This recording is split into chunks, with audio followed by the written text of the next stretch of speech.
मैंने 10 साल मोहब्बत में बहुत ज़्यादा उतार चढ़ाव देखे, पर हम दोनों ही अपनी मोहब्बत पर कायम थे। मैं इंग्लैंड शिफ्ट हो गई थी और दोबारा पाकिस्तान जाकर रहना मेरे लिए बहुत मुश्किल था।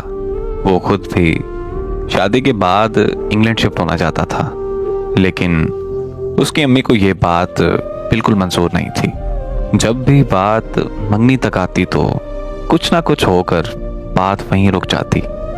इन 10 सालों में ना उसकी ज़िंदगी में कोई आया और ना ही मेरी ज़िंदगी में। फिर एक वक्त आया जब मैं थक सी गई, जब मुझे पता चला कि उसकी अम्मी उससे रोज़ लड़ाई करती है कि तुम उसे छोड़ दो और कहीं और शादी कर लो। तो मैंने उससे झूठ बोल दिया कि मेरी मंगनी हो गई है, अब तुम भी कहीं और शादी कर लो। हमारी 6 महीनों तक बहुत लड़ाई चली और फिर उसकी मंगनी की बात किसी लड़की से चलने लगी। मुझसे बर्दाश्त ना हो सका और मैंने उससे सच बता दिया, लेकिन वो नहीं रुका और उसने मंगनी कर ही ली। मैंने फिर भी उसकी बहुत मिन्नतें की, यार 10 साल की मोहब्बत है, प्लीज़ तुम कुछ करके वापस आ जाओ।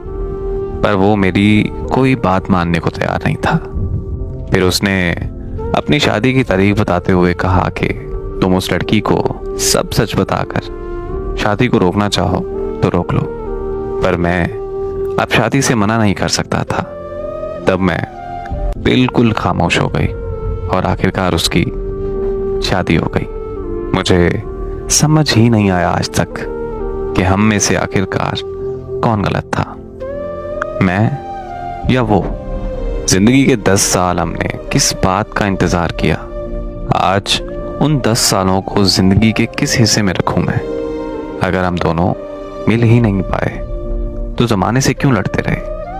आज तक मुझे इस बात का जवाब नहीं मिल पाया और शायद कभी मिल ही नहीं पाएगा।